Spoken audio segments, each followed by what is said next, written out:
Hi hello नमस्कार, स्वागत आहे तुमचं आपल्या यूट्यूब चॅनलमध्ये। आज आपण बनवणार आहोत अगदी हॉटेलप्रमाणे चमचमीत अशी फिश करी। या ठिकाणी फिश करी बनवण्यासाठी मी फिश आहेत ते 2 ते 3 वेळा पाण्याने स्वच्छ धुवून घेतलेले आहेत। ते आता आपण मॅरिनेट करून घेऊया। त्यासाठी मी अर्ध्या लिंबाचा रस पिळलेला आहे, छोटा अर्धा चमचा हळद घातलेली आहे आणि 1 चमचाभर मी मीठ घातलेलं आहे।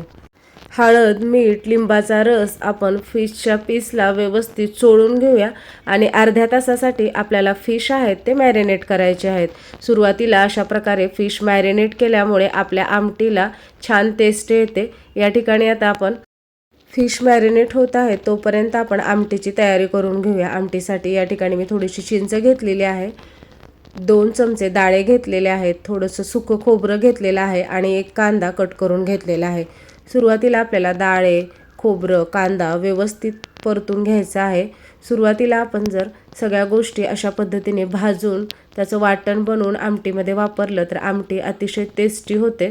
कोणतंही नॉनव्हेजची भाजी असो त्याच्या वाटणामध्ये या सगळ्या गोष्टी कच्च्या वापरण्याऐवजी आपण भाजूनच वापरायच्या।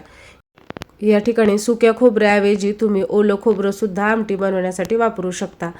कांदा लालसर झालेला आहे। कांदा, खोबरं, डाळे हे थंड झाले की आपल्याला वाटण करून घ्यायचं आहे।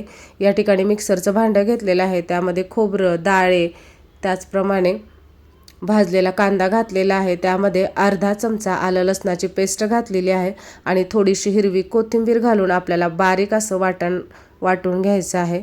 या ठिकाणी पाहू शकता अशा प्रकारे आपल्याला वाटण आहे ते अगदी बारीक करून घ्यायचं आहे। चिंचसुद्धा पाण्यामध्ये भिजवली होती, ती हाताने सोडून आपल्याला त्याचा कोळ बनवायचा आहे, तो सुद्धा आमटी करताना आपल्याला वापरायचा आहे।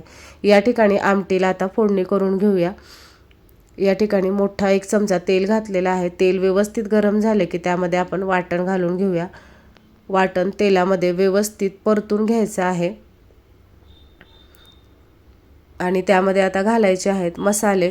या ठिकाणी घालूया 1 चमचा धने पावडर, 1 चमचा लाल तिखट, अर्धा चमचा काळं तिखट आणि त्यामध्ये घालायचं आहे 1 चमचाभर फिश मसाला। या ठिकाणी तुमच्याकडे फिश मसाला नसेल तर तुम्ही त्याऐवजी अर्धा चमचा गरम मसाल्याचा वापर करा आणि सर्व मसाले घातल्यानंतर आपल्याला व्यवस्थित हलवून घ्यायचं आहे आणि त्यामध्ये अगदी अर्धी वाटी गरम पाणी घालायचं आहे। कोणतीही चमचमीत भाजी असो, आपण सुरुवातीला वाटणामध्ये अशा पद्धतीने थोडंसं गरम पाणी घालून ते जर तेल सुटेपर्यंत परतवून घेतलं तर आपल्या भाजीला कलर छान येतो, तेलाचा तवंगसुद्धा भाजीवर व्यवस्थित येतो।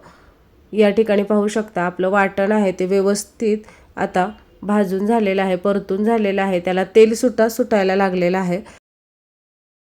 यामध्ये घालूया आता चवीप्रमाणे मीठ। आपण मॅरिनेट करताना फिशच्या पीसला सुद्धा मीठ घातलेलं आहे, त्याचा अंदाज घेऊनच या ठिकाणी मीठ घालायचं आहे आणि यामध्ये घालूया गरम पाणी। तुम्हाला फिशची जी करी आहे ती कितपत घट्ट किंवा पातळ करायची आहे त्यानुसार तुम्ही गरम पाण्याचा वापर करा। आता आपण आमटीमध्ये घालूया चिंचेचा कोळ। या ठिकाणी मी 2 चमचे चिंचेचा कोळ आहे तो भाजीमध्ये घालत आहे। यामुळे आपल्या आमटीला खूप छान टेस्ट येते।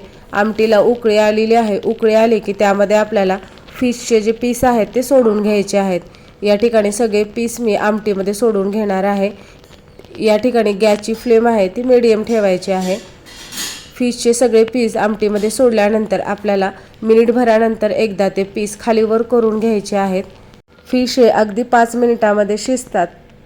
या ठिकाणी मीडियम गॅसवरती आपल्याला 4 ते 5 मिनिट फिश आहेत ते व्यवस्थित शिजवून घ्यायचे आहेत आणि अगदी 5 मिनिटामध्ये चमचमीत अशी फिशची करी आपली तयार होते। फिशची करी आपण चपातीसोबत खाऊ शकतो, भाकरीसोबत खाऊ शकतो, भातासोबत, तर या आमटीची चव आहे ती अप्रतिम लागते। तुम्हाला जर आजचा व्हिडिओ आवडला असेल तर लाईक करा, शेअर करा आणि अशाच प्रकारच्या रेसिपी पाहण्यासाठी आपल्या चॅनलला सबस्क्राईब करा।